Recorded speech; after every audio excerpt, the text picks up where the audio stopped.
ABC News Live.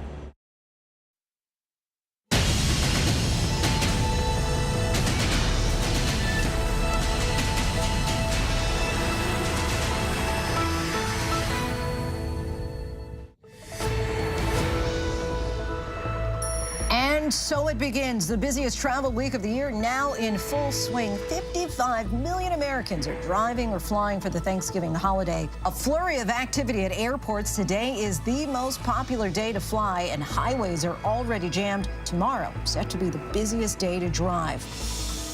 A health warning for millions of families planning to gather around the dinner table for Thanksgiving this week. Doctors are seeing a surge in the flu, COVID, and RSV. Hospitals report the highest level of adult respiratory cases in 9 years. Words from heroes. 2 customers risked their lives during the deadly LGBTQ nightclub shooting in Colorado Springs, tackling the shooter and beating him with his own gun. Tonight, they're recounting the moment they sprang into action, saving lives, protecting their loved ones. And then I started wailing on this dude. And I'm on top of him. I'm a big dude, man, and this guy was bigger. And I just kept wailing on him. Childhoods disrupted. Another epidemic forming out of the war in Ukraine. Kids orphaned. Russia is deporting thousands of children out of their home country from areas it invaded.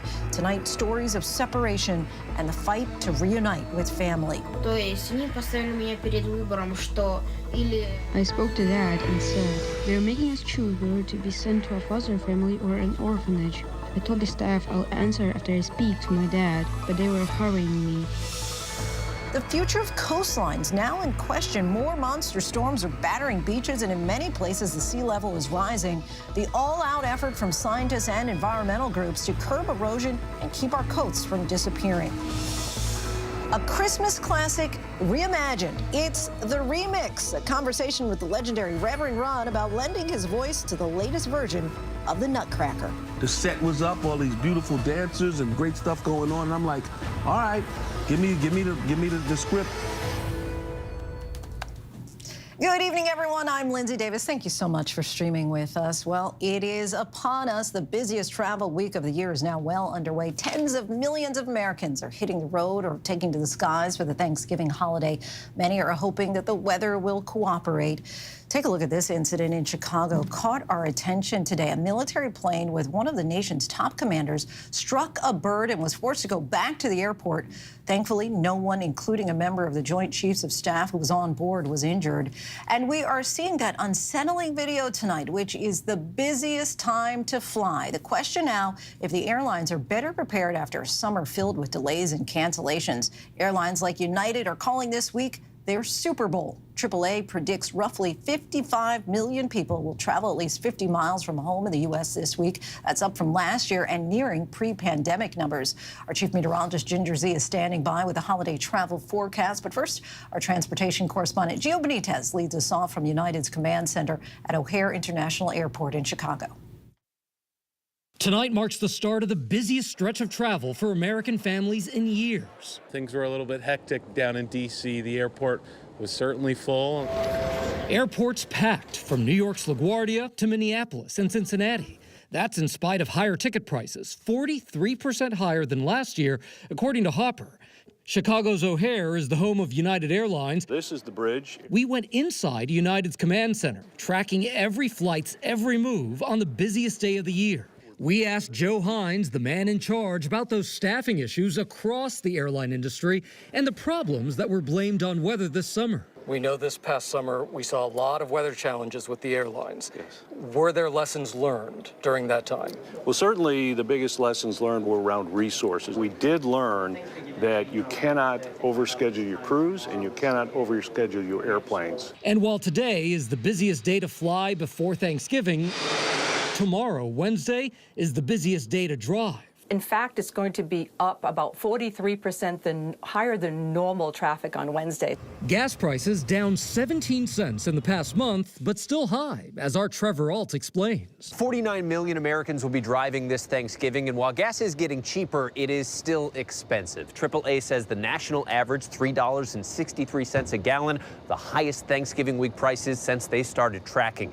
But tonight, the urge So to many gather. people just want to be together. Gio joins us now from Chicago's O'Hare Airport. And Gio, as you reported, the busiest time to fly is right now, to drive tomorrow. But what about folks coming home later on this week? Well, Lindsay, that day would be Sunday. So Sunday could be the busiest day to travel in almost 3 years. So to make things a little bit easier at the airport, go ahead and reserve a parking spot in advance and don't check a bag, Lindsay. All right, we'll pack our carry-ons, Gio. Thank you.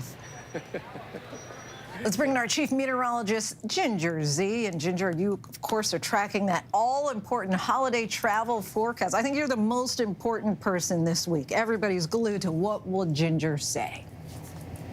Well, good news is you don't have to really listen that carefully on the lead up because it's one of the most peaceful that we have seen in my time in the last couple of decades forecasting, which is really great. But you know we can't get away blemish free. So let's go ahead and go through some of the trouble spots. We'll start with just a few snow showers in the Rockies on Wednesday, which is a big day for travel. Looks great everywhere else. Then on Thursday itself, Baton Rouge or New Orleans, maybe kind of like Dallas East, could end up seeing some heavier rain showers. We'll move that on Black Friday to Atlanta. So I-75, and if you're flying in or out of Hartsfield on Friday morning, watch for the impacts there. Some showers up in the Northeast, but again, super light. Another kind of low pressure system starts up, and this is the one that I'd be most concerned about impacting Sunday's travel, not just wet on the roads, but some airports, because of the volume, you add any rain and they struggle. So from Washington, D.C. through Philadelphia and New York, watch for impacts there. What this also comes along with is that wraparound rain all the way back to western New York, where they just had 6 feet of snow. And on top of it, Watertown goes into the mid-40s, so you're going to see kind of rapid melting and might even see some really thick developing fog. But look at some of the numbers. Incredibly comfortable 55 for Thanksgiving in Philadelphia, where I'll be kicking off my morning at that Philly parade. Oh, yes. Lindsay? We like those mild temperatures there, Ginger. Thank you, and happy Thanksgiving to you. You too. And next to the search for answers after that deadly shooting at an LGBTQ club in Colorado Springs, the suspect was released from the hospital today and transferred directly to police custody. And tonight we're learning more about the suspect's history with police and what happened in those horrific moments inside Club Q. ABC's Matt Gutman is in Colorado Springs. Tonight, the suspect in the Colorado Springs nightclub massacre moved from a hospital to a jail. He's set to appear in court tomorrow. 22-year-old Anderson Lee Aldrich arrested on 10 preliminary charges, including 5 counts of murder and hate crimes. If this is in fact a hate crime, then it's important for us to signal to the world that we don't tolerate hate crimes in this community. But Aldrich was known to authorities. This ring camera footage showing him surrendering to police in 2021 after allegedly making a bomb threat against his mother. There was a SWAT team, bomb squad, the whole 9 yards. Leslie Bowman, the owner of that home, witnessed the moment. Would you say that those were some significant warning signs? Yeah, absolutely. Someone who can threaten his grandparents as well as his mother with weapons and explosives, that's very, very serious and a big warning sign. But Aldrich's family refused to press charges. And because of that, the case was dismissed and Aldrich's record sealed. And that, authorities say, allowed him to legally purchase that AR-style rifle. And on the night of the massacre, Richard Fierro, an Army veteran, was at the club with his wife and daughter to watch their friend Wyatt Kent perform. He says the gunman walked through the door shooting. Seconds later, Fierro pouncing. I grabbed him by the back of his little cheap armor thing, and I pulled him down. I grabbed the pistol from him, and I'm on top of him. I'm a big dude, man, and this guy was bigger. And I just kept wailing on him. He's trying to get his ammo, his guns. The decorated vet with 4 tours in Iraq and Afghanistan thanked today by President Biden for his bravery. That guy is still alive, and my family is not. I tried to finish him. Fierro's family survived, but his daughter's boyfriend, Raymond Green Vance, among the 5 killed. 19 others were wounded, including Ed Sanders, shot in the leg and back. It felt crunchy, like a mini explosion. That night, wearing that red velvet suit, he wheeled around to see what hit him. It seemed like he was looking at me, but he was shooting wildly. He wasn't pinpointing. Tonight, Sanders is wounded, but defiant. Club Q, I'm going back there just as soon as they open. I'm not going to be afraid or intimidated. Some really emboldened by all of this. Matt Gutman joins us now from Colorado Springs. And Matt, we heard some of your conversation with the Army veteran there. He also said something else that we wanted to share. Take a listen. I'm not a hero. I'm just some dude. Everybody find their heroes this Thanksgiving at the dinner table. You know, the mom and dad, or aunt and uncle, or whoever you want. Okay, but that's what you guys need to do. He says he's just some dude who happened to possibly save a lot of lives. Matt, as the community there works to heal, what's ahead in the criminal case against Aldrich? Well, the DA told me just this afternoon that they are going to try to prosecute this to the absolute fullest, and that will probably take 2 years. What they're seeking and what they will likely get is life without the possibility of parole. There is no death penalty in the state of Colorado. Now, in the coming days, likely tomorrow, we will see the suspect's first appearance in court. Formal charges to follow in next week, and then in the coming weeks, we'll have an arraignment and the rest of the proceedings. But there is a very long road ahead, Lindsay, for the victims and, of course, for the suspect. Yeah, we can imagine. All right, Matt Gutman, our thanks to you as always. Tonight, health officials are warning about the triple virus threat, RSV, COVID, and the flu. And it's not just children getting RSV. ABC's Maria Villarreal is in Texas for us. With millions of families ready to gather for Thanksgiving, health officials are warning the country's surge in respiratory infections could get worse. We are concerned that after holiday gathering, lots of people coming together, that we may see increases in the number of COVID-19 cases. Some pediatric hospitals are already full, like Cook Children's in Fort Worth, Texas, where they're taking in a new patient every 2 minutes. I worry about our bed capacity. We've already had some challenges finding beds for children who need to be admitted to the hospital. In San Antonio, Natalie Torres took her 2-month-old daughter, Kelani, to the hospital because she was struggling to breathe. She was trying to gasp for air, she just kept throwing up and everything. She says they waited 10 hours for an open bed. But it's not just the young getting sick. Older people are being hospitalized with the virus RSV at an alarming rate. And we're seeing those numbers rise dramatically. We're higher than we have been for this time of year over the last 9 years. A new CDC study out today shows the updated COVID booster provides additional protection against the recent Omicron subvariants, up to 56% effective against infection. And experts believe protection against severe illness is much higher. Today, Dr. Anthony Fauci, who's retiring after 54 years with the NIH, used his final White House briefing to urge Americans to get the new booster. Maybe the final message I give you from this podium is that please, for your own safety, for that of your family, get your updated COVID-19 shot as soon as you're eligible. Possibly some final words of wisdom there from Dr. Fauci. Maria joins us now from outside Cook Children's in Fort Worth, where doctors are treating a new child every 2 minutes. Maria, is there any update on the flu vaccine?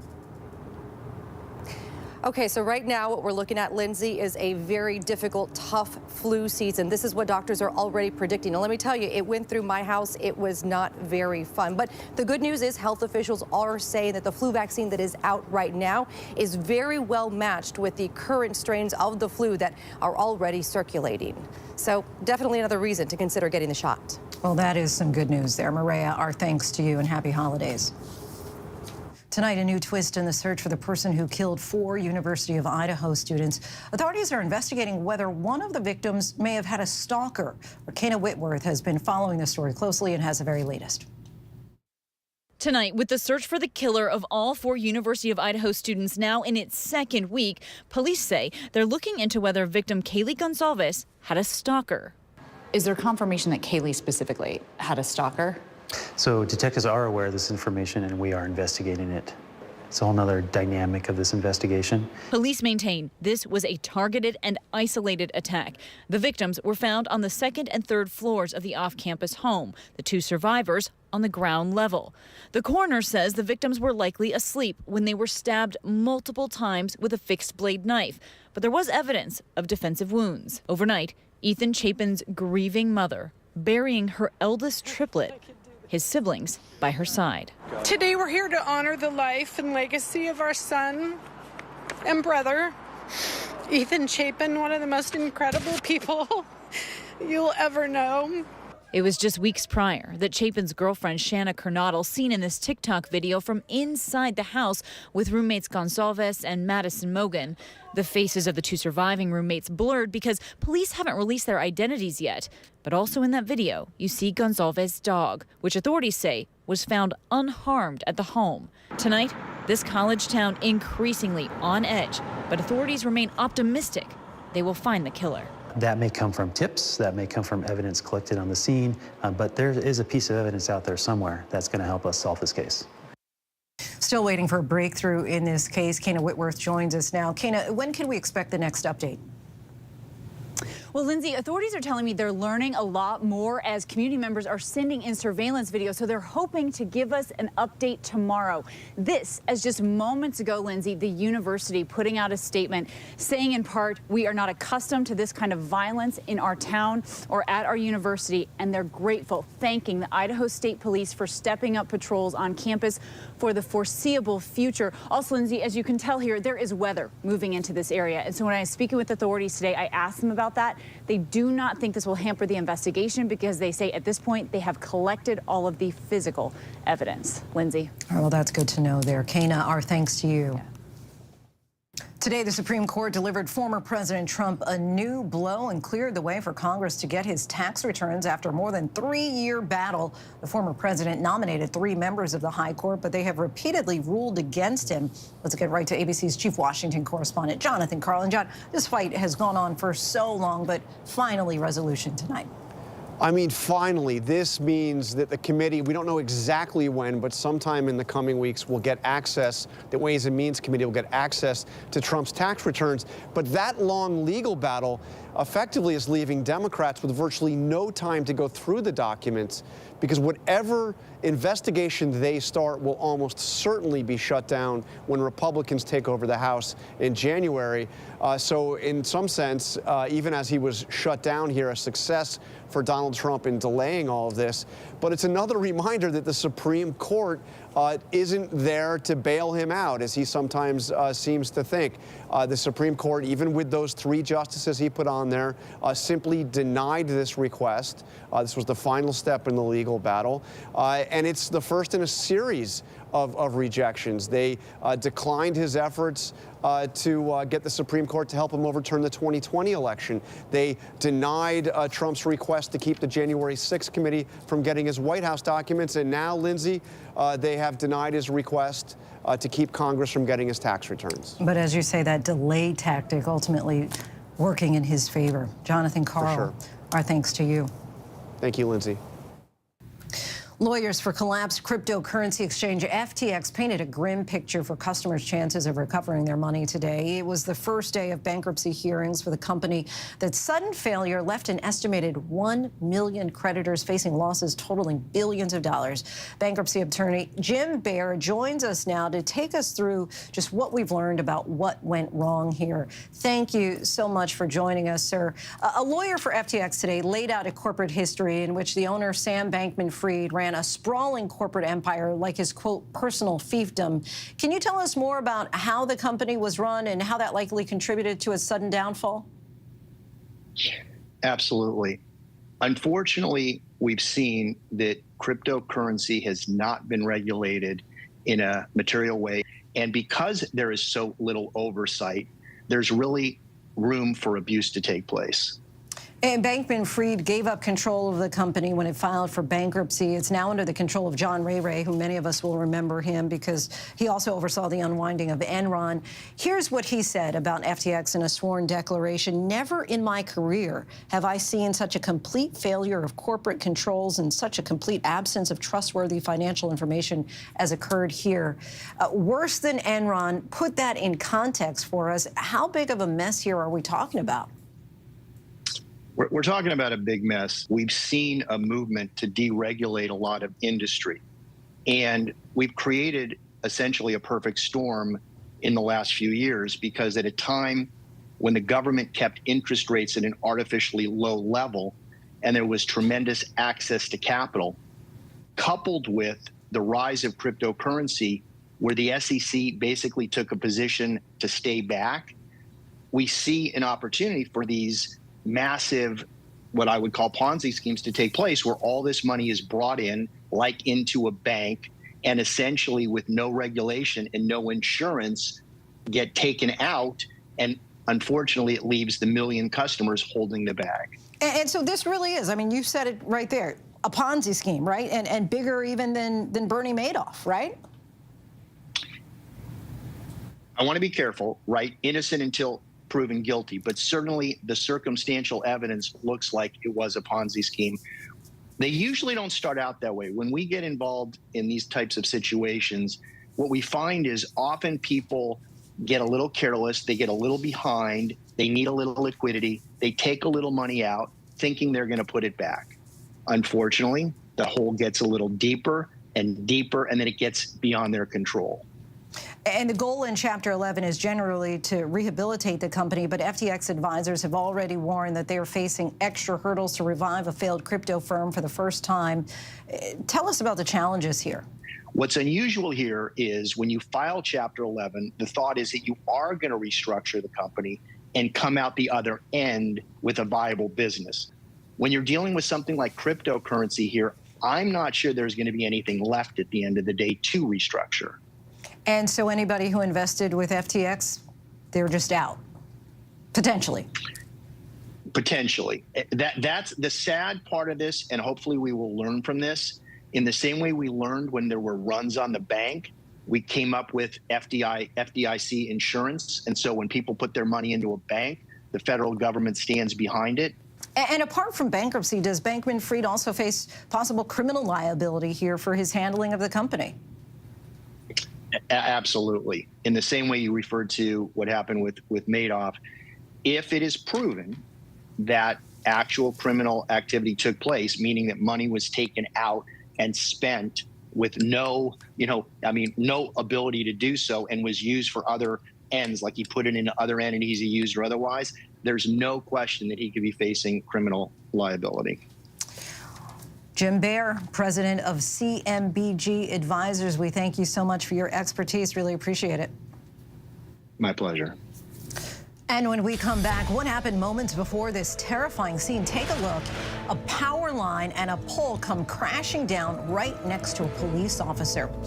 Reimagining a holiday classic, hip-hop legend Reverend Run is here and telling us why he lended his iconic voice to Hip Hop Plus's new Hip Hop Nutcracker. But up next, our in-depth look at the allegations of Ukrainian children being sent across the border and horrific claims of separation during the war.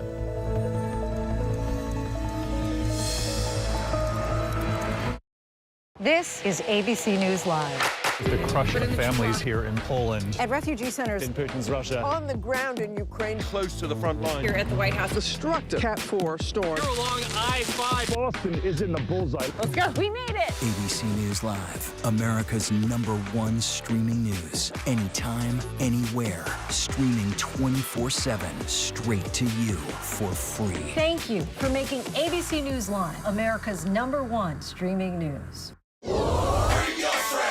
Bring them on. If only there was a place in the morning to start my day. With a smile, somewhere to help me get in the know.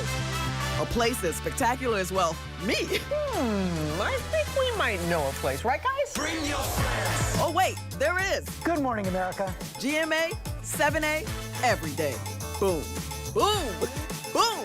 Good morning, Michael. Good morning, Robin. Good morning, America. How are you? Boom. Now that's how you start your day, people. All right, here we go. You ready? Let's do it. Yes, it's the show America wants and America needs right now. This is What Would You Do? Let's go. How are you? How cute. Yes. So what will you be watching Saturdays on ABC News Live? What would you do? Hey, I guess I just found out. The What Would You Do Marathon, 12 to 6 Eastern, every Saturday on ABC News Live. My favorite show. Basically, my job is one of the cooler jobs we have here on the team. I get to feed everybody today.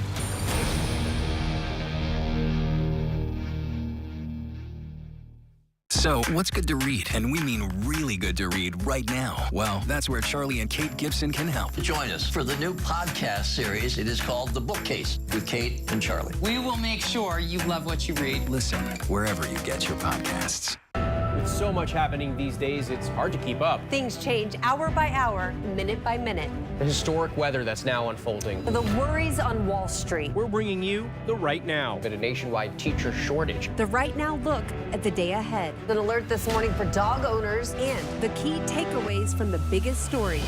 World News Now and America This Morning, America's #1 early morning news. Today does feel a little different. Early mornings on ABC News Live.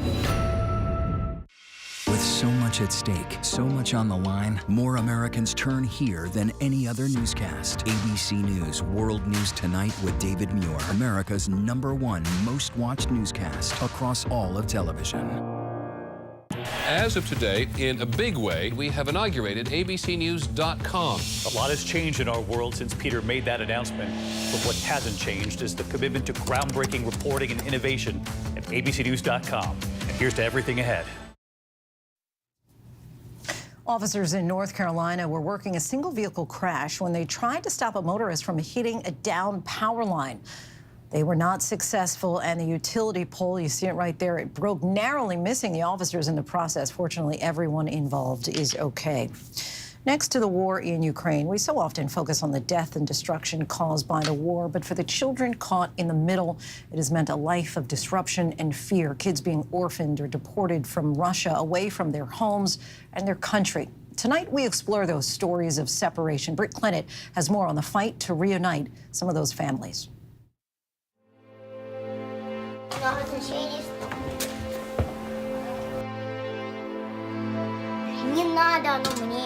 Matvey and his little sisters, Svetoslava and Sasha, are just like any other kids. Playful and full of joy. But these Ukrainian children who live with their adoring father were only recently being prepared for adoption in Moscow. I spoke to Dad and said, they're making us choose whether to be sent to a foster family or an orphanage. I told the staff I'll answer after I speak to my dad, but they were hurrying me. Matvey, do you feel like they were pushing you to be adopted into Russian families? Yes. Yes? You felt that from them? Yes. I knew they were trying to force me into a foster family. They told me it would be worse in an orphanage, but Dad always said temporary means permanent.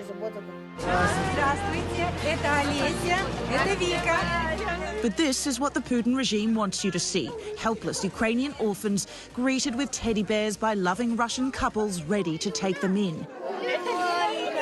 In reality, Russia is deporting thousands of children out of Ukraine from areas it invaded and raising them as Russian.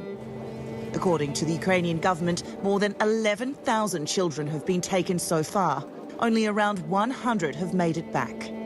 Some are orphans, some of them orphaned because of this war, while others have parents back in Ukraine anxiously waiting for their return. Wayne Jordash is a Kyiv-based humanitarian lawyer investigating war crimes in Ukraine. The removal of children is one of the specified acts which are necessary to be established in order to prove genocidal intent. The transferring of children from one group to another. And this is a very clear example of that. Signs point towards a systematic strategy aimed at absorbing the stolen children into Russia. Now based in Latvia, Matvey's father Yevhen shows us evidence of his kid's abduction. It's marked with an official stamp from the Russian-backed self-proclaimed Donetsk People's Republic. He's showing me a list of 31 kids, an official list of 31 kids taken from Mariupol to Russia, including Matvey. Yevhen was separated from his children at a border checkpoint, just as the family were trying to flee the besieged Mariupol. Imprisoned on suspicion of military links, Yevhen finally released after 45 days to the shock of his life. His children gone. Все документы были там, и мне не выдали только свидетельство о рождении. They said Your birth certificates have been sent to Moscow with your children. As far as I knew, I wouldn't see them again for however many days. Of course, I was hysterical.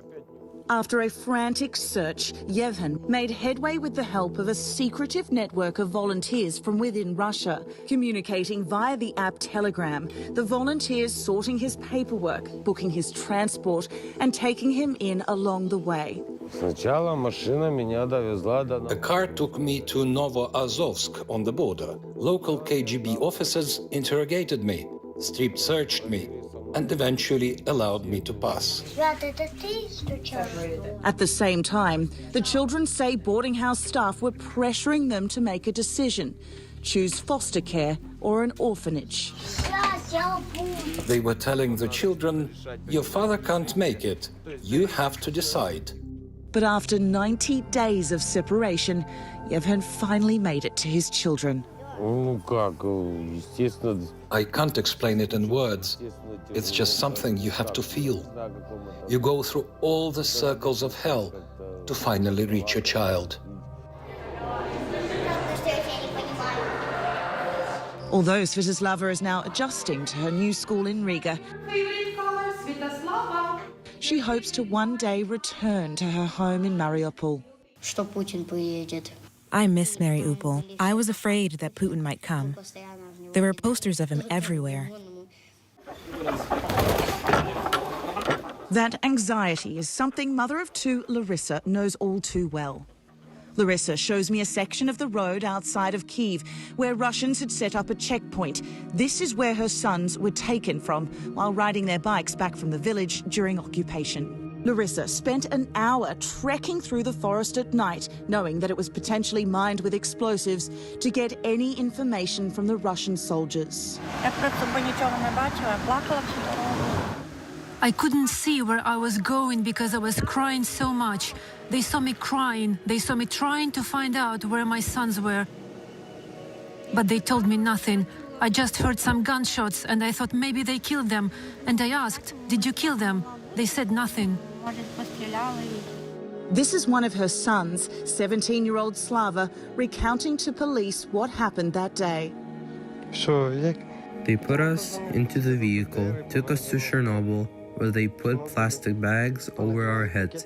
Then, when we arrived, they tied our hands and blindfolded us with scotch tape. They beat us up and then took us further to Belarus. Slava ended up at an orphanage in Minsk. He was beaten. They used electric shock on him. Then they brought him to Belarus and just threw him away like a small kitten.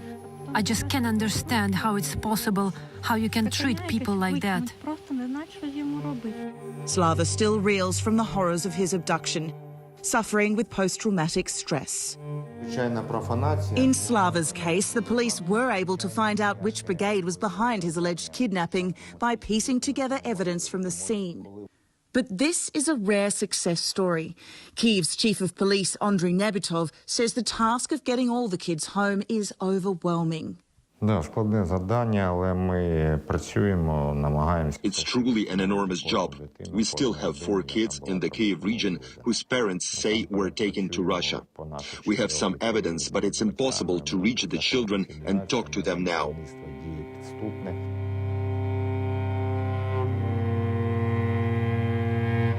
Why is the big question. Is it because they fear their population demographics are against them? They need more people, more families? Do they need more white families to satisfy the idea of Russian purity? That's another possibility. Or do they just want to destroy the Ukrainian people? For Yevhen and his kids, now settled into a new life in Latvia, the recovery process has begun. But thousands remain displaced, and more cases of abduction are arising almost each week. And so for many Ukrainian families, the nightmare is far from over. Such a heartbreaking yet important story to be told. Our thanks to Britt for that. Still ahead here on Prime, the deadly news chopper crash and what the pilot did before it went down that has police calling him a hero. The new efforts to save some of this nation's most precious coastline that has become battered in recent years. Our Ginger Z is standing by. And the numerous legal battles facing former President Trump just today alone. We take a look by the numbers. But first, our tweet of the day. The major announcement by the Biden administration with the president's sweeping college loan forgiveness plan tied up in courts. We'll have more on that in a moment.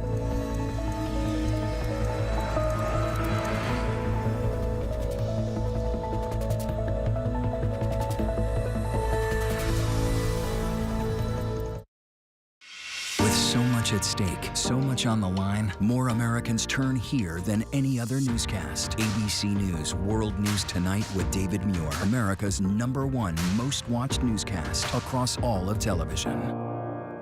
It's lunchtime in America. So, what are we serving up? Well, how about everything you need to know? You got me feeling like your health, your money, Breaking news, exclusives, pop culture, and with the biggest stars, music, trends, style, and some laughs, and some good food. You got me feeling like... You know, that sounds pretty good. GMA 3, what you need to know. A third hour of GMA in the afternoon. So join us, afternoons, for everything you need to know.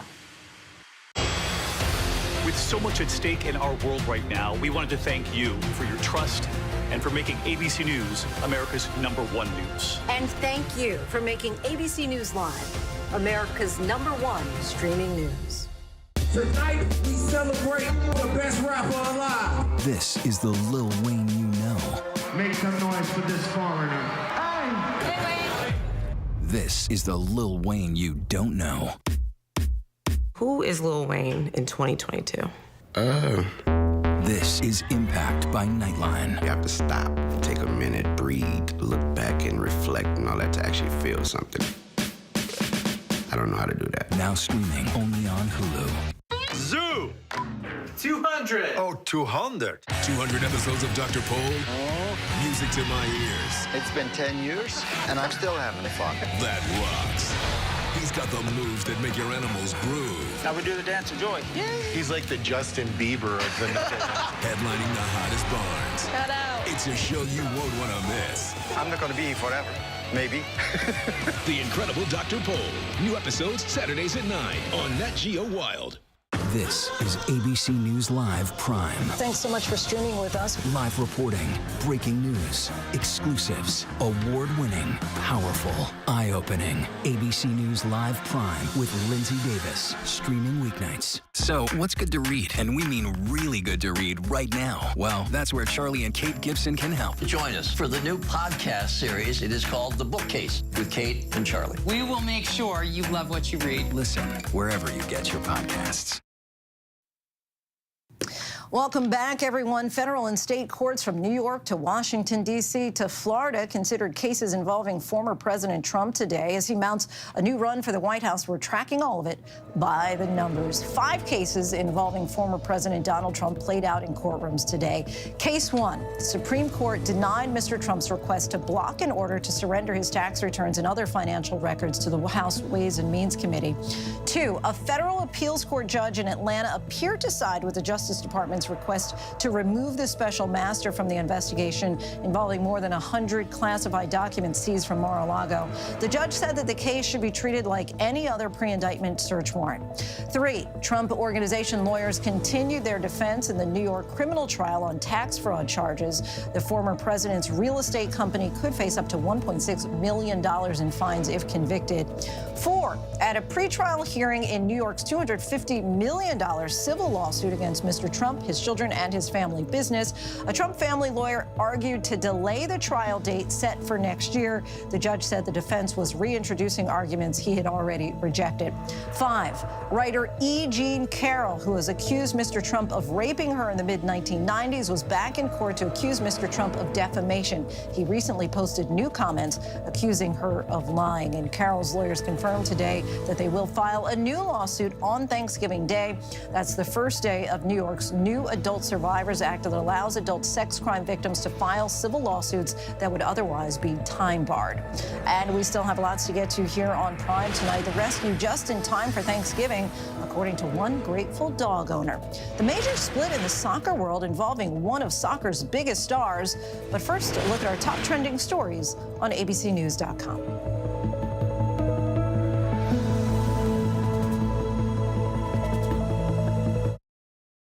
So much happening these days, it's hard to keep up. Things change hour by hour, minute by minute. The historic weather that's now unfolding. The worries on Wall Street. We're bringing you the right now. But a nationwide teacher shortage. The right now look at the day ahead. An alert this morning for dog owners and the key takeaways from the biggest stories.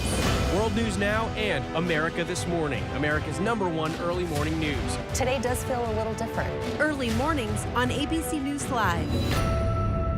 It's lunchtime in America. So, what are we serving up? Well, how about everything you need to know? You got me feeling like your health, your money, Breaking news, exclusives, pop culture, and with the biggest stars, music, trends, style, and some laughs, and some good food. You got me feeling like... You know, that sounds pretty good. GMA 3, what you need to know. A third hour of GMA in the afternoon. So join us, afternoons, for everything you need to know. Tonight, we celebrate the best rapper alive. This is the Lil Wayne you know. Make some noise for this foreigner. Hey, This is the Lil Wayne you don't know. Who is Lil Wayne in 2022? This is Impact by Nightline. You have to stop, take a minute, breathe, look back and reflect and all that to actually feel something. I don't know how to do that. Now streaming only on Hulu. Basically, my job is one of the cooler jobs we have here on the team. I get to feed everybody today.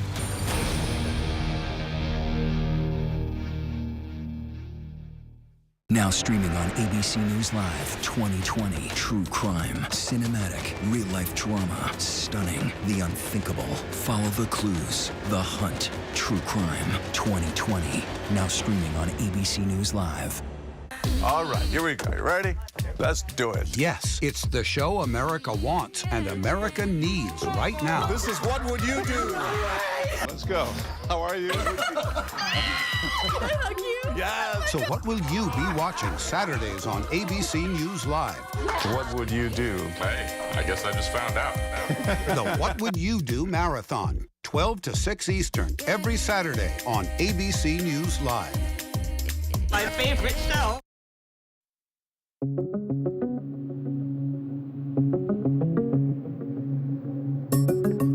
Survivors of the shooting inside Club Q reliving those horrific moments when police say a gunman began spraying bullets into the bar. Ed Sanders shot in the leg and thigh, yet during the chaos, he says all he could think about was helping others. I shielded another woman with my coat because I didn't know how long they were going to shoot. We're also hearing from Richard Fierro, the military veteran who police are calling a hero for taking the suspect down before officers arrived, saving dozens of lives. And I pulled him down. I grabbed the pistol from him, and I'm on top of him. I'm a big dude, man, and this guy was bigger. And I just kept wailing on him. Authorities now holding the suspect Anderson Lee Aldridge on hate crimes and murder charges.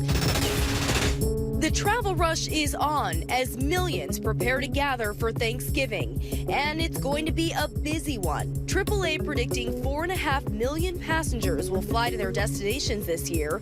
Air travel up by nearly 8% over the last year. Hopper says most travelers will pay about $350 per ticket for a good deal domestically. Overall, airfares 43% higher than they were in 2021. Drivers also bracing for congestion with an estimated 49 million people getting behind the wheel this year. The worst traffic will be Wednesday 11 a.m. to 8 p.m., around lunch on Thursday, and the afternoon and evening on Friday, Saturday, and Sunday. President Biden says his administration is extending the pause on the student loan payments from January 1st to June 30th of next year. It comes as his student loan forgiveness program is tied up in the courts due to lawsuits by Republican-led states saying he overstepped his authority. The president announcing the move in a video message posted to social media. I'm never going to apologize for helping working class and middle class families recover from the economic crisis created by the pandemic. Millions of Americans have applied for relief, but their applications are in limbo. A meteorologist and helicopter pilot for a Charlotte television station were killed when their news chopper crashed near the highway. News station WBTV confirmed that meteorologist Jason Myers and Sky 3 chopper pilot Chip Tayag were killed in the afternoon crash off of I-77. Police said it appeared the pilot had made some moves to avoid traffic before the crash. The FAA and NTSB are investigating. A major split in the soccer world. Manchester United confirmed that Cristiano Ronaldo is no longer part of the club, effective immediately, calling the decision a mutual agreement. The split comes days after the soccer star's interview with Piers Morgan for Talk TV, where he criticized Manchester United as well as manager Erik ten Hag. It marks a sudden end to Ronaldo's second stint with Man U after 2 years. The soccer star is in Qatar for the World Cup with Portugal and is now free to join any other club immediately. Come on! Come on! Come on!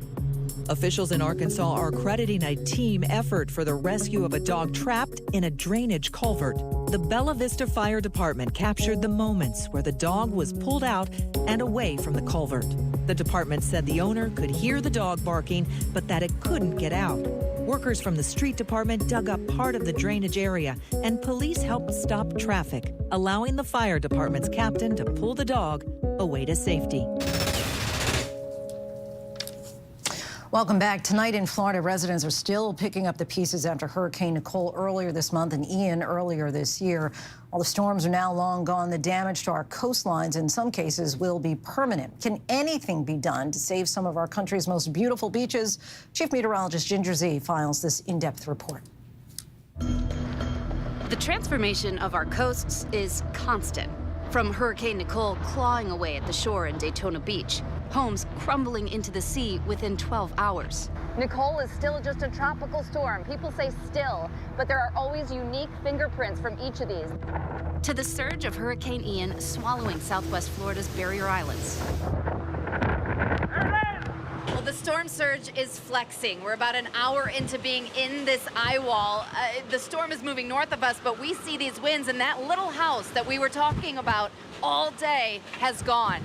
Succumbed to the storm surge. Now the blue roof is all that's left floating in the water toward the building. Erosion is part of Earth's natural cycle and an increasing reality in some of the country's most visited beaches. Human-induced climate change has amplified the pace of rising sea levels, which magnifies the pace of erosion. It all happens faster when supercharged storms repetitively gnaw at the beaches.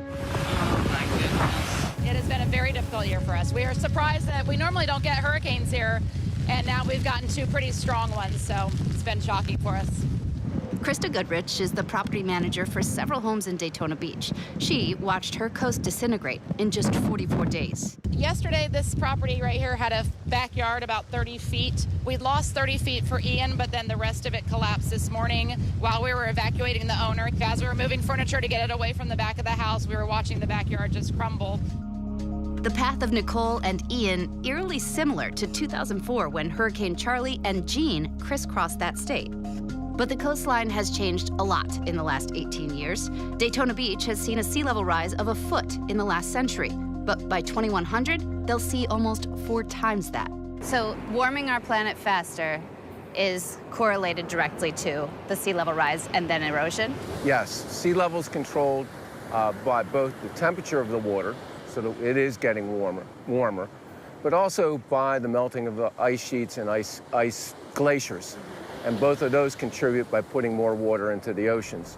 While sea level rise is not equal at every beach, the United States is projected to see an average of more than a foot in the next 30 years. That's more than it went up in the last century. When we see, okay, a foot by 2030, a foot of water, so what? Remember, on a beach, if you have sea level rise a foot, it's going to go 300 feet in. Rutgers professor Ken Miller says it's simple. Higher water means more erosion. Why did we build right on the edge of the ocean? Who wouldn't want to live here? Most coastal communities survive on beach tourism. And of course, without a beach, you don't have tourism. Enter a costly man-made process called beach nourishment. It happens at almost every single beach that you see sand, from Maine to the west coast of Florida and some parts of the Gulf. Sand is taken from offshore and pulled onto the beach. Sunset Beach here, this nourishment project will cost $12 million. The federal government spends $150 million every year to nourish the beaches around our nation. So within the last 4 or 5 years, yes, you've lost how much beach? Probably about 120 feet or so. Pinellas County, Florida has seen a ½ foot of sea level rise in the last 50 years, every inch making every wave more destructive. Now, if our beaches disappear, the economic impact would be devastating. These beaches are really Pinellas County's brand, and that brand is about a $9 billion economic engine that's driven by the 15 million tourists that come and visit us every year. And that also supports 90,000 jobs. So there's a big emphasis on the return on investment. Okay, off we go. So you're carrying the actual sensor, I take it. We tagged along with the USGS as they installed sensors to study our ever-changing coasts. We can look at areas that have increased rates of sea level rise right now, relative sea level rise, like Louisiana. Well, Louisiana is a place where, over the last 100 years, we have shoreline measurements, and we see that the long-term rate of shoreline change is 6 feet per year, and we expect that to continue or increase as sea levels increase as well. Even after Ian weakened, erosion impacted the coast from South Carolina all the way up to Toms River, New Jersey. And remember, that's a community that was devastated by Hurricane Sandy just a decade ago. They certainly know the challenges of rebuilding after erosion. We lost almost $2 billion in ratables on houses that were gone after Sandy. And as I said, we spent $750,000 the last 2 years to repair any damage to our dunes. Proving just how cost-effective beach nourishment can be. But back in Daytona Beach, erosion has won this battle. Nearly 50 homes and more than a dozen high-rise condo buildings have been evacuated, likely for good. There is a distinct possibility that one or both of these structures may collapse in some part. While the battles will be lost to the relentless ebb and flow of our coastlines, it's a war, albeit a costly war, that they hope one day to win, to preserve those beautiful beaches. Ginger for that. Since his first self-titled studio album released in 1984, he's sold more than 230 million records, a Lifetime Achievement Grammy Award, and an induction into the Rock and Roll Hall of Fame. We are talking about none other than the legendary Reverend Run. He's here in studio with us today, and soon you can hear his iconic voice on Disney's new hip-hop Nutcracker. Reverend What's Run, happening? what a pleasure. You were already making beats over there. I was ready. I was ready to little pop and lock and do my robot. From way back, okay. Yes, trying to keep it real in this new era, as you guys are doing with the reinvention of the Nutcracker. Okay. First, look, had you seen the Nutcracker, the original? I didn't know. I didn't know. They called me about it. I had to learn, and then I had to learn the lyrics and then put it together. And they said it's not the Nutcracker. So I never saw the Nutcracker. It's the hip hop Nutcracker. And then they taught me, and I got involved with all the dancers and Twitch and Allison and the Jabberwockies, and it was just amazing. Was it a hard sell, or right away when they pitched the idea? I was in because I love Disney, and I love Christmas because we had the Christmas record, Christmas in Hollis. Yes. So I was the perfect dude to call. So I was like, I'm in. And plus, I was home for the whole, the pandemic and everything, and I was looking for something to sink my teeth into. And they're like, could you come to Hollywood and create the hip hop Nutcracker? And Curtis Blow was already on the road doing it, and they turned it into a Disney special. I'm like, I'm in. And you get to work with fellow legend and friend, Curtis Blow, who actually... I used to be the son of Curtis Blow. And you were his DJ, initially. Back in the day. So what is it like now, throughout the decades, to be able to reunite and work with him again? I couldn't believe it. I got to set, and there he was standing, decked out in a fly outfit. I was like, oh my God. I was like, Father, I am the son of Curtis Blow still. And he must have gave them the heads up and told them to put me in it, and I was like, I'm in, Dad. Put me in, Coach. Yeah. You talked about Christmas in Hollis, of course. People will start hearing that again around this time of year. You have this ability to kind of go in this different direction, whether it's Christmas music and hip hop or even rock and roll. Walk this way. Right. Yeah. What is that? You know, because a lot of people don't have that kind of prowess. It's a pioneering spirit. You know, I'm a reverend, so I believe in serendipity. I believe that things happen for a reason. So everything I do seems to be something that's new and pioneering. So, I mean, God did, as Khaled would say. What would you tell people who, obviously they're going to get a chance to see this on Disney Plus, but a little teaser of what we can expect? Well, it's kind of a twist on tradition. If you think about the Nutcracker and all the ballet and Baryshnikov and the whole thing, this is not that. It's that, but it's not that, because it has the popping, the breakdancing, they got the rapper here, and it's set in a New York City scene. You know, it's not like back in the day wherever they did that back in Europe, and so it's a whole nother thing. But the thing that I love most about it is that as they're dancing, I'm narrating. So if you're looking at a scene in a play and you just see people dancing, you don't know what's going on. I'm like, you know, Maria Clara, she's the talk of the town. Love her parents, but they're bringing her down. Mom and Pop, they need to remember the spark of love that brought them together. And the classic toy maker, Drosselmeyer, you know, so I'm like rapping it, the whole thing. So as the scenes are going past, I'm narrating the whole thing, and I got in on the tail end. They called me, the set was up, all these beautiful dancers and great stuff going on, and I'm like, all right, give me the script, and I went and studied it and seen how I could flip some of it. They had some raps written, and I had to make it fit Rev Run. Do you think that this is something, because a lot of people are kind of talking about like the Hamilton and how hip-hop kind of is able to refresh these old school story ideas. Do you feel like this is a trend that we could start seeing more of? Yeah, well, you know, once we made Christmas Hollis back in the day, I was like telling the story. It was December 24th on Hollis Ave after dark when I seen a man chilling with his dog at the park. So it's like something that I did a long time ago, and then Hamilton came, and now it's back in my hands again. It's almost like passing the torch back and forth. So I don't know if it's a trend. I know it's something that God has put in my hands, and I'm gonna run with it. Like, put me in, like you said, put me in the game, Coach. Well, Reverend Run, such a pleasure to have you here in studio. So excited to see this. Want our viewers to know that you can catch the Hip Hop Nutcracker on Disney Plus November 25th. I wish I could wrap us out of here, but I just don't have the talent like you do. All right, thank you for having me. Thank you so much.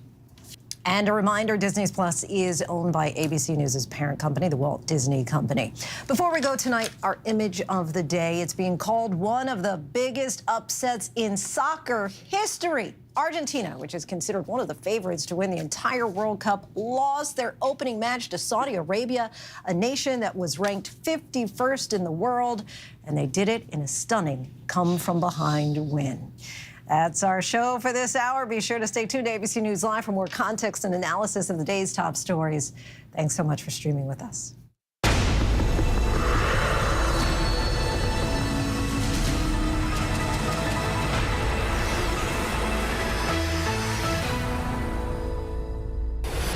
Coming up in the next hour, the dramatic bird strike in the sky with one of our nation's top military commanders on board. And she's done it again. Amy Schneider joins us after her latest Jeopardy win. And she also has a message about the horrific shooting in Colorado. With so much at stake in our world right now, we wanted to thank you for your trust and for making ABC News America's #1 news. And thank you for making ABC News Live America's #1 streaming news.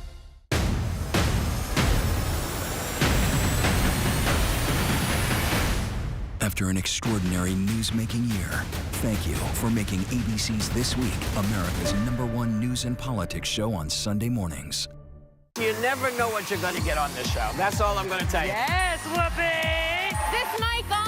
Can you hear me out there? Behind the scenes is always a better show. Absolutely, absolutely. That's what people don't see during the commercial breaks. Right, they don't. What happened? I had no idea really what I was getting myself into. That day that we walked out, I treasure that day. I couldn't sit there. You're doing good, Joy. You're doing good. Oh, yeah, baby. It was crazy. Behind the Table. Listen wherever you get your podcasts. From the giant sequoias to the waterfalls, it's an amazing place. But in Yosemite, criminals go on vacation too. A park ranger found partial human remains. It was a human hand. That opened the possibility of suspects. Henry Lee Lucas. Carrie Stainer. Donald Gibson. Any of them could have done it. We're gonna figure this thing out. Wild Crime, Season 2, Murder in Yosemite.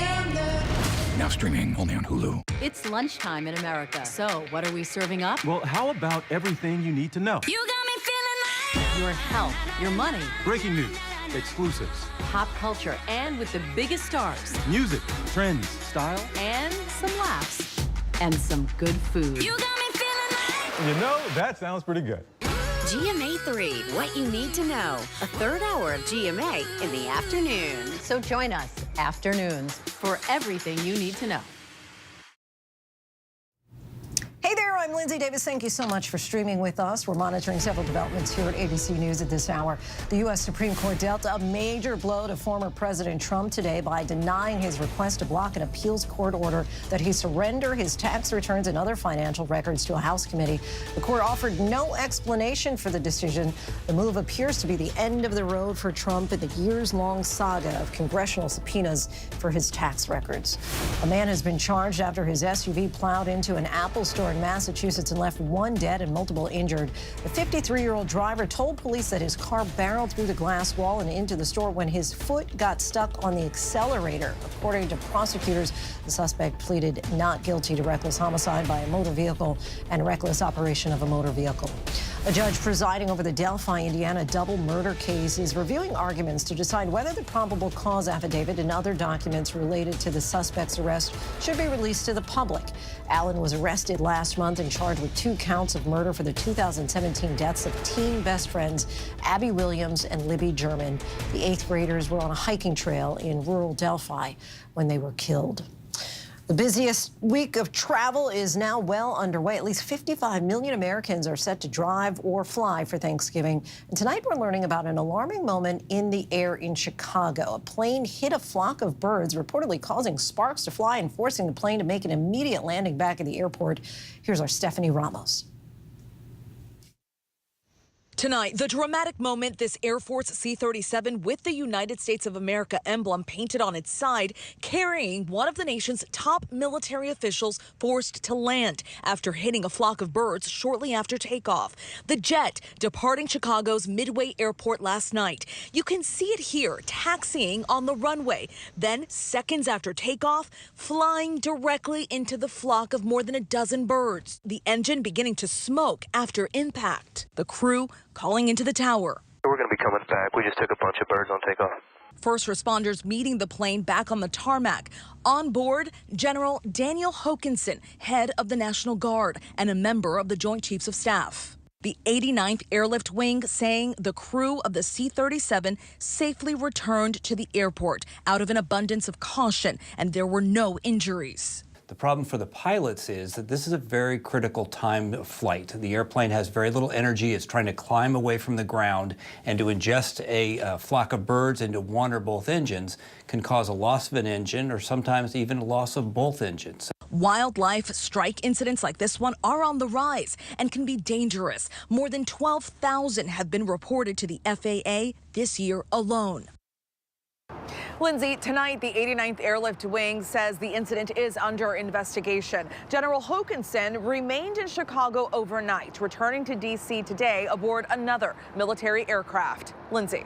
Stephanie, thank you. It is upon us. The busiest travel week of the year is now fully underway. Tens of millions of Americans are hitting the road or taking to the skies for Thanksgiving holiday. Many are hoping that the weather will cooperate. Ginger Z will have the forecast in just a moment. But first, our transportation correspondent, Gio Benitez, is at O'Hare International in Chicago tonight. Tonight marks the start of the busiest stretch of travel for American families in years. Things were a little bit hectic down in D.C. The airport was certainly full. Airports packed from New York's LaGuardia to Minneapolis and Cincinnati. That's in spite of higher ticket prices, 43% higher than last year, according to Hopper. Chicago's O'Hare is the home of United Airlines. This is the bridge. We went inside United's command center, tracking every flight's every move on the busiest day of the year. We asked Joe Hines, the man in charge, about those staffing issues across the airline industry and the problems that were blamed on weather this summer. We know this past summer we saw a lot of weather challenges with the airlines. Yes. Were there lessons learned during that time? Well, certainly the biggest lessons learned were around resources. We did learn that you cannot overschedule your crews and you cannot overschedule your airplanes. And while today is the busiest day to fly before Thanksgiving, tomorrow, Wednesday, is the busiest day to drive. In fact, it's going to be up about 43% higher than normal traffic on Wednesday. Gas prices down 17 cents in the past month, but still high, as our Trevor Alt explains. 49 million Americans will be driving this Thanksgiving, and while gas is getting cheaper, it is still expensive. AAA says the national average, $3.63 a gallon, the highest Thanksgiving week prices since they started tracking it. But tonight, the urge to gather taking center stage. So many people just want to be together. Gio joins us now from Chicago's O'Hare Airport. And Gio, as you reported, the busiest time to fly is right now, to drive tomorrow. But what about folks coming home later on this week? Well, Lindsay, that day would be Sunday. So Sunday could be the busiest day to travel in almost 3 years. So to make things a little bit easier at the airport, go ahead and reserve a parking spot in advance, and don't check a bag, Lindsay. All right, we'll pack our carry-ons, Gio. Thank you. Let's bring in our chief meteorologist, Ginger Z. And Ginger, you, of course, are tracking that all-important holiday travel forecast. I think you're the most important person this week. Everybody's glued to what will Ginger say. Well, good news is you don't have to really listen that carefully on the lead up, because it's one of the most peaceful that we have seen in my time in the last couple of decades forecasting, which is really great. But you know we can't get away blemish free. So let's go ahead and go through some of the trouble spots. We'll start with just a few snow showers in the Rockies on Wednesday, which is a big day for travel. Looks great everywhere else. Then on Thursday itself, Baton Rouge or New Orleans, maybe kind of like Dallas East, could end up seeing some heavier rain showers. We'll move that on Black Friday to Atlanta. So I-75, and if you're flying in or out of Hartsfield on Friday morning, watch for the impacts there. Some showers up in the Northeast, but again, super light. Another kind of low pressure system starts up, and this is the one that I'd be most concerned about impacting Sunday's travel, not just wet on the roads, but some airports, because of the volume, you add any rain and they struggle. So from Washington, D.C. through Philadelphia and New York, watch for impacts there. What this also comes along with is that wraparound rain all the way back to western New York, where they just had 6 feet of snow. And on top of it, Watertown goes into the mid-40s, so you're gonna see kind of rapid melting and might even see some really thick developing fog. But look at some of the numbers.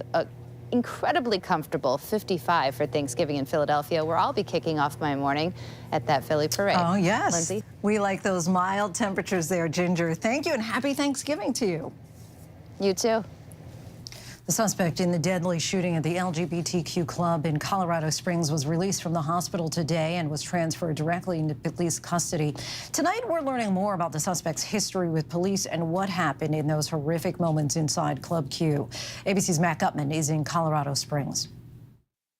Tonight, the suspect in the Colorado Springs nightclub massacre moved from a hospital to a jail. He's set to appear in court tomorrow. 22-year-old Anderson Lee Aldrich arrested on 10 preliminary charges, including 5 counts of murder and hate crimes. If this is in fact a hate crime, then it's important for us to signal to the world that we don't tolerate hate crimes in this community. But Aldrich was known to authorities. This Ring camera footage showing him surrendering to police in 2021 after allegedly making a bomb threat against his mother. There was a SWAT team, bomb squad, the whole 9 yards. Leslie Bowman, the owner of that home, witnessed the moment. Would you say that those were some significant warning signs? Yeah, absolutely. Someone who can threaten his grandparents as well as his mother with weapons and explosives, that's very, very serious and a big warning sign. But Aldrich's family refused to press charges. And because of that, the case was dismissed and Aldrich's record sealed. And that, authorities say, allowed him to legally purchase that AR-style rifle. And on the night of the massacre, Richard Fierro, an Army veteran, was at the club with his wife and daughter to watch their friend Wyatt Kent perform. He says the gunman walked through the door shooting. Seconds later, Fierro pouncing. I grabbed him by the back of his little cheap armor thing, and I pulled him down. I grabbed the pistol from him, and I'm on top of him. I'm a big dude, man, and this guy was bigger. And I just kept wailing on him. He's trying to get his ammo, his guns. The decorated vet with 4 tours in Iraq and Afghanistan thanked today by President Biden for his bravery. That guy is still alive, and my family is not. I tried to finish him. Fierro's family survived, but his daughter's boyfriend, Raymond Green Vance, among the 5 killed. 19 others were wounded, including Ed Sanders, shot in the leg and back. It felt crunchy, like a mini explosion. That night, wearing that red velvet suit, he wheeled around to see what hit him. It seemed like he was looking at me, but he was shooting wildly. He wasn't pinpointing. Tonight, Sanders is wounded, but defiant. Club Q, going back there just as soon as they open. I'm not going to be afraid or intimidated. Going back as soon as they open. Our thanks to Matt Gutman for that. Tonight, health officials are warning about the triple virus threat, RSV, COVID, and the flu. And it's not just children who are getting RSV. Dr. Fauci gives his final White House briefing, retiring after 54 years of service. ABC's Maria Villarreal has this report. With millions of families ready to gather for Thanksgiving, health officials are warning the country's surge in respiratory infections could get worse. We are concerned that after holiday gathering, lots of people coming together, that we may see increases in the number of COVID-19 cases. Some pediatric hospitals are already full, like Cook Children's in Fort Worth, Texas, where they're taking in a new patient every 2 minutes. I worry about our bed capacity. We've already had some challenges finding beds for children who need to be admitted to the hospital. In San Antonio, Natalie Torres took her 2-month-old daughter, Kalani, to the hospital because she was struggling to breathe. She was trying to gasp for air, she just kept throwing up and everything. She says they waited 10 hours for an open bed. But it's not just the young getting sick. Older people are being hospitalized with the virus RSV at an alarming rate. And we're seeing those numbers rise dramatically. We're higher than we have been for this time of year over the last 9 years. A new CDC study out today shows the updated COVID booster provides additional protection against the recent Omicron subvariants, up to 56% effective against infection. And experts believe protection against severe illness is much higher. Today, Dr. Anthony Fauci, who's retiring after 54 years with the NIH, used his final White House briefing to urge Americans to get the new booster. Maybe the final message I give you from this podium is that please, for your own safety, for that of your family, get your updated COVID-19 shot as soon as you're eligible. His final words of wisdom there are thanks to Maria. Tonight, a new twist in the search for the person who killed 4 University of Idaho students. Authorities are investigating whether one of the victims had a stalker. Our Kana Whitworth has been following this story very closely and has the details. Tonight, with the search for the killer of all 4 University of Idaho students now in its 2nd week, police say they're looking into whether victim Kaylee Gonzalez had a stalker. Is there confirmation that Kaylee specifically had a stalker? So detectives are aware of this information and we are investigating it. It's a whole nother dynamic of this investigation. Police maintain this was a targeted and isolated attack. The victims were found on the 2nd and 3rd floors of the off-campus home. The 2 survivors on the ground level. The coroner says the victims were likely asleep when they were stabbed multiple times with a fixed blade knife, but there was evidence of defensive wounds. Overnight, Ethan Chapin's grieving mother burying her eldest triplet, his siblings by her side. Today we're here to honor the life and legacy of our son and brother, Ethan Chapin, one of the most incredible people you'll ever know. It was just weeks prior that Chapin's girlfriend, Shanna Kernodle, seen in this TikTok video from inside the house with roommates Gonzalez and Madison Mogan. The faces of the 2 surviving roommates blurred because police haven't released their identities yet. But also in that video, you see Gonzalez's dog, which authorities say was found unharmed at the home. Tonight, this college town increasingly on edge, but authorities remain optimistic they will find the killer. That may come from tips, that may come from evidence collected on the scene, but there is a piece of evidence out there somewhere that's going to help us solve this case. Waiting for that breakthrough there. Our thanks to Kana. Still to come, a major upset at the World Cup. The team that delivered a surprising defeat to the third-ranked team in the world. The woman captured national attention back in the 20th century when her husband sued her for an annulment, saying she hid her true race from him. Author Richard Stratton tells us how his new book captures this incredible story.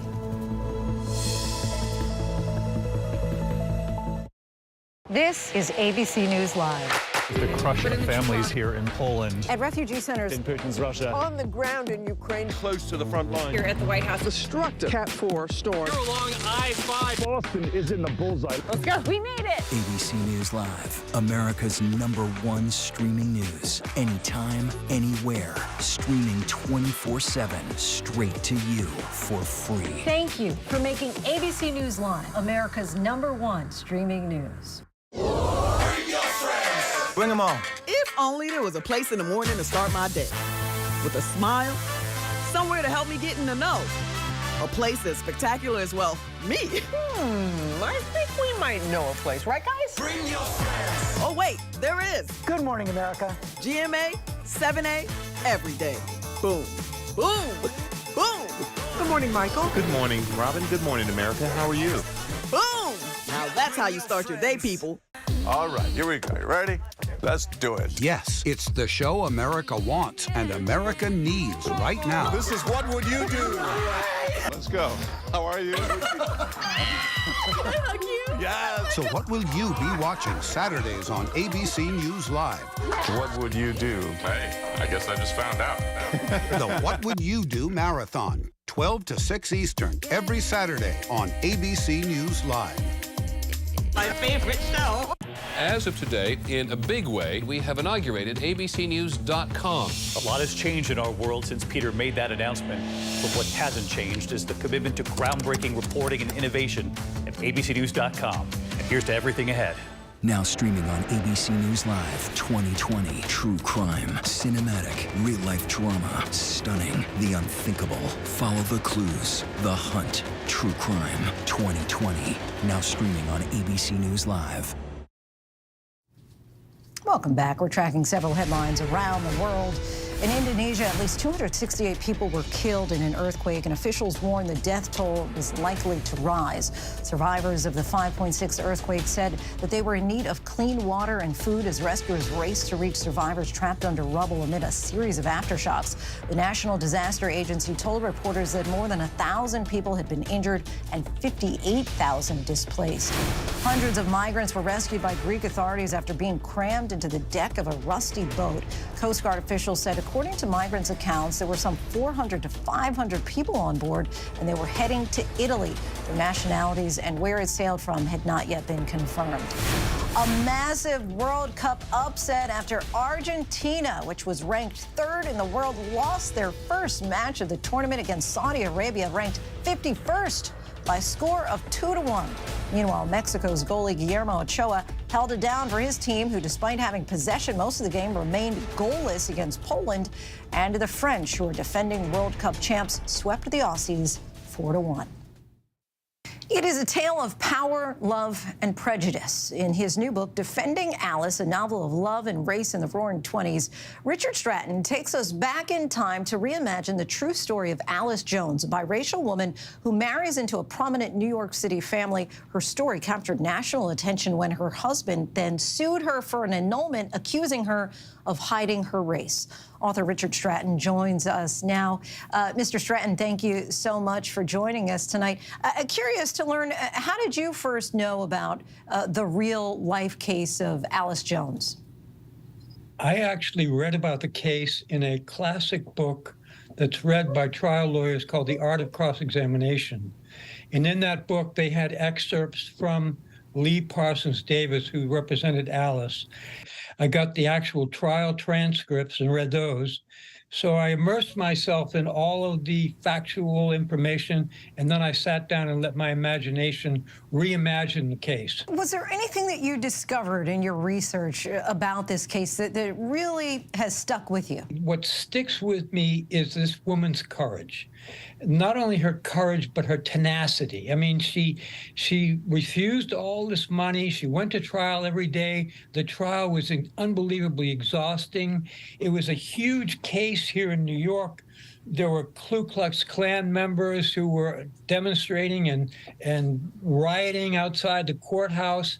So it took a great deal of courage. And for those who are not familiar with the story, because you've talked about that she was offered this money, and that what was her end goal here? That she wanted to stay married to her husband? What was her ideal end? Well, I do believe her ideal end was to stay married to her husband. And in fact, she won the case, so the marriage survived, but the marriage did not survive the trauma of the lawsuit. And you tell the story through three different perspectives: Alice, her husband, and her attorney. Why did you choose to tell the story from each of their viewpoints? Well, I was fascinated by Lee Parsons Davis, who's her lawyer. He had the brilliant way. I mean, I don't want to give too much away, but he had her actually strip for the members of the jury and expose her body so that they could see that any man who saw her naked would have to know that she was mixed race. So, I mean, that was an incredibly, what should I say, inflammatory movement, but it worked. It totally worked.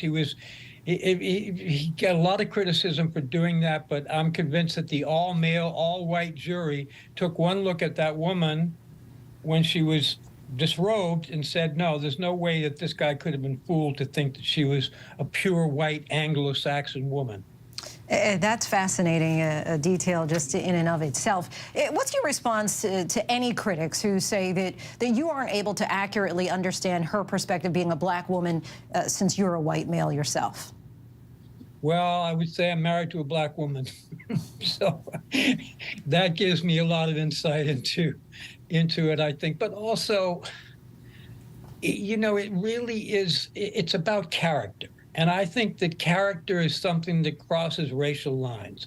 You know, a strong character, whether she's black, white, Indian, or whatever. You know, it's just, I was fascinated by this woman's courage. I think she honestly believed, and I think she was right, that her husband did not want to leave this marriage. He was forced into it by his father. Mr. Stratton, if I can just put you on the spot here for a minute, I have this gnawing question about when she was disrobed before this all-male jury. What would distinguish the race by a woman being naked? How would you be able to tell for sure, oh, he should have known she wasn't white?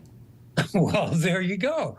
I mean, certainly she was dark, but she was not that dark. So, I mean, I don't know. You know, it's kind of, when you try to think of what the lawyers had in mind, I honestly believe that they figured this is going to get this jury. We're going to get this jury, one all-male, all-white jury. They'd never seen a woman like this with no clothes on. They're going to vote for her once they take a look at her. I mean, that may be a crass way of looking at it, but I think that was something was going on in their minds. That there was no way, they felt there was no way you could look at this woman with no clothes on and not know that she was mixed race. That was their opinion. Really fascinating stuff. Defending Alice, a novel of love and race in the Roaring '20s, is now available wherever books are sold. Thank you so much, Mr. Stratton. Appreciate your time. Thank you. It was a pleasure. Still to come, she made game show history and earned a lot of money in the process. Amy Schneider tells us about going up against other Jeopardy champs and how she's using her platform to advocate for the trans community. Tonight, we celebrate the best rapper alive. This is the Lil Wayne you know. Make some noise for this foreigner. Hey! This is the Lil Wayne you don't know. Who is Lil Wayne in 2022?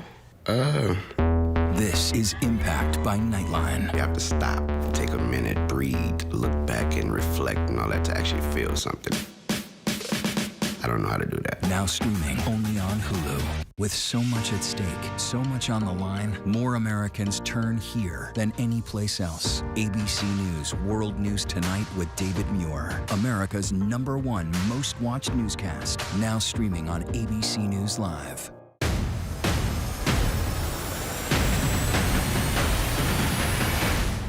after an extraordinary news-making year. Thank you for making ABC's This Week America's #1 news and politics show on Sunday mornings. Zoo! 200! Oh, 200. 200 episodes of Dr. Pol. Music to my ears. It's been 10 years, and I'm still having fun. That rocks. He's got the moves that make your animals groove. Now we do the dance of joy. Yay! He's like the Justin Bieber of the Headlining the hottest barns. Cut out. It's a show you won't want to miss. I'm not going to be here forever. Maybe. The Incredible Dr. Pol. New episodes Saturdays at 9 on Nat Geo Wild.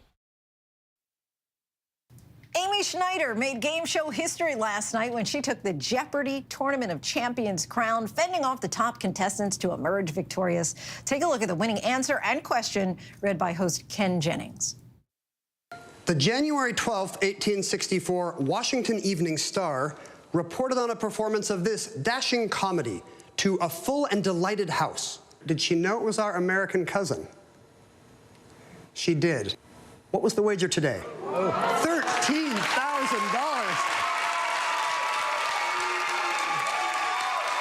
You won our $250,000 grand prize. Look at that. Congratulations. Schneider not only captured the Jeopardy crown, but also $250,000 in addition to the more than $1.3 million that she won during her 40-game run in the regular season. And Amy Schneider, the victor, joins us now from her home in Oakland, California. Welcome back to the show. Your winning episode aired last night, but the Tournament of Champions actually taped quite a while ago. So how nerve-wracking has it been the last few weeks just waiting to tell the world that you are once again a champion? It has definitely been tough. You know, the first time around, it was again a secret to keep, and I kind of told more people than I should. But this time they were very clear with everyone, like really don't tell anyone. So it's been tough. Like my close friends and people like that. Although I think my close friends could tell just from my mood that it's like it probably went well. When we spoke last January during your initial run on the show, you said that you were looking forward to meeting up with other great Jeopardy champions in the tournament. When you finally got there, was that moment intimidating, or were you like, okay, I can hold my own here? I think like I had kind of obviously sort of researched them all going in. So, I knew that it was going to be tough. It was, everybody was telling me, oh, you're going to win. It's like there's no doubt about it. And I was like, there's a lot of doubt. But, I knew I was capable of winning, and so I was just going to go there and try, and what would happen would happen. What do you do? Is there something that you can do in order to try to prepare for the tournament going in? I mean, I think there's two main things. One is, watch the show and go through old questions. A lot of it is about deciphering the weird syntax they use and getting to learn the kind of hints that they do. Beyond just knowledge. And I think the other thing is really prepare yourself psychologically. It is an intense experience. A lot of people who get on the show have been trying for years and years, as I had. And it can be easy to get overwhelmed on stage and sort of like, lose, be too stressed to like, access the things in your mind. So being ready to handle that stress and that anxiety was really the biggest key for me of my success. You are, of course, the first openly transgender contestant to make it to the championship and have become an advocate using your platform to help the trans community. You are certainly a symbol of progress, but what are your thoughts when it comes to when we just see, like over the weekend, the mass killing in Colorado and other violence against the LGBTQ community? I think that, I thought about it. I was considering whether I wanted to say something about that or not, like on social media or whatever. And ultimately I decided, like that is just playing into the hands of these people. People want trans people to live in fear. They don't want us to be happy. They don't want us to feel safe. And, I lived my whole life in fear before I came out, and I refuse to live in fear anymore. The people that are against us are a small and shrinking minority, and they're lashing out now because they see that their power is shrinking and that they can't keep trans people in the closet and filled with shame anymore. But, they're not going to succeed. We're not going back. In the past year, you changed careers, married your girlfriend, Genevieve, and now wrapped up the Tournament of Champions title. What's next? You going to Disney? Well, that's still somewhat up in the air, but I definitely, I would like to, I'm trying to write a book, and I think that that is something that if I could be, a few years down the road, if I could be fairly described as a writer, that's something that I would really be happy and proud of. So, we'll see. I think there's definitely other trivia-based things in my future, and I really did enjoy being on TV. So if any other TV situations come up, I'd be happy to do that as well. Amy Schneider, congratulations once again. Thank you so much for coming on the show. Yeah, thanks for having me. Tonight, a Brown University athlete is making history. According to Baseball for All, nearly 20 women have been members of collegiate baseball rosters at various institutions, with at least 8 currently slated to suit up for the 2023 season, but none at the NCAA Division I level until now. Our Will Gans introduces us to utility player Olivia Pichardo. When it comes to baseball, Olivia Pichardo has been in the swing of things for a long time. I started playing baseball when I was around 5 years old at Forest Hills Little League in Queens, New York. In her hometown, Olivia played varsity high school baseball as both a 7th and 8th grader. She eventually became student body president of that high school and graduated with a 5.2 GPA. All while playing on the USA Baseball women's national team and club baseball teams as well. There we go. She enrolled in Brown University this past fall, and now she's making history there too. The freshman becoming the first female in history to be on an active NCAA Division I baseball varsity roster. I think that it's really cool that we're having more and more female baseball players at the collegiate level. I think that drive for her to excel, that drive for her to be successful is something that I think she's got in her core. And now heading into the spring semester, Olivia officially joins the 2023 roster as one of 31 baseball players selected to represent Brown University on the baseball diamond. I think that it's really paving the way for other girls in the next generation to, also have these goals and, dream big. I know this is beside the point, but I didn't even know 5.2 GPA was possible. Olivia is amazing. She'll take the field this spring. The Bears open up the 2023 season on February 24th with a 4-game series at Georgia State. And that is our show for tonight. Be sure to stay tuned to ABC News Live for more context and analysis of the day's top stories. I'm Lindsay Davis. Thank you so much for streaming with us. Have a good night.